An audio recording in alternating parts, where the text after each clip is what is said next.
Communiqué du ministère des Faits divers fouettés et des Sports endettés en hiver. Le petit avion de tourisme qui transportait le joueur de foot Emiliano Sala a été retrouvé en mer non loin de Guernesey. Et guère ne sait dans quel paradis local s'enivre et se marre Sala. Cet or jaune et vert venait d'être transféré sans forage ni désert de Nantes à Cardiff pour 17 millions d'euros entre deux roues. Le banquet écourté, les assurances ont donc dû être vertes et rire bien jaune. Difficile de trouver ça normal. C'est même peu banal qu'un tel liquide flambe en pleine mer à quelques longueurs de piscine d'un paradis fiscal et que l'affaire ne puisse se clore. Face au but, ça la fout mal que ça capote ainsi. Et c'est pas très bandant pour tous les branleurs de fraudeurs dans le milieu du football et d'ailleurs. Émile Allot, qui ne savait pas que c'était pas évident de faire la manche en avion, surtout quand on n'est que deux dedans, a été un peu con comme un saladier d'avoir oublié d'emporter la sangria et son gilet jaune. Bah oui, on y revient. Sinon, Macron serait allé le chercher avec ses deux meilleurs amis CRS, Gilles et John, en version anglaise, pour mieux l'aider à faire la grosse blague, à coups de grenades GLIF4 et LBD, ou de TNT CAC 40 DTC. Ainsi, dans cette histoire de bon gallois du Romal, il n'aurait perdu qu'un œil ou une main, et serait actuellement le plus heureux des gilets jaunes au pays du rubis.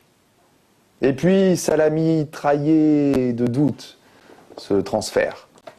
Surtout au moment de prendre son petit avion qu'il s'apprêtait à voir partir en chiffonnade, ou finir en tartare, plutôt que d'arriver à bon port.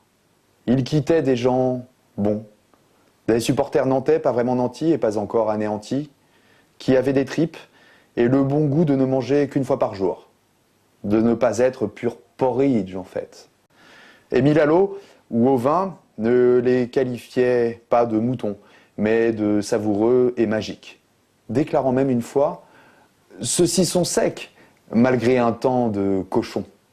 Mais bon, mon bon con, tout est bon dans le pognon. » Ce n'était pas la première fois qu'il en avait marre, ça là. Bah oui, c'est la deuxième. De voir passer des avions remplis de champagne au-dessus de lui. Alors, salafistes, les Salma Hayek, les salamalesques et les sirènes de la précarité, puis décident de tout dynamiter à la barbare.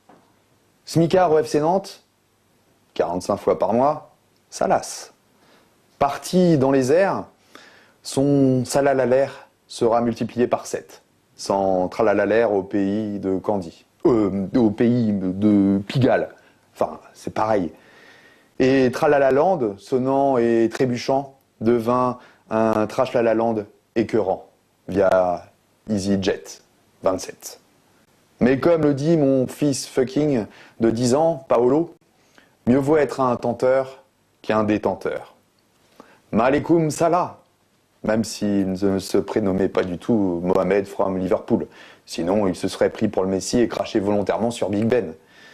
Le ministère inaugurera et plantera bientôt en pleine mer une plaque commémorative.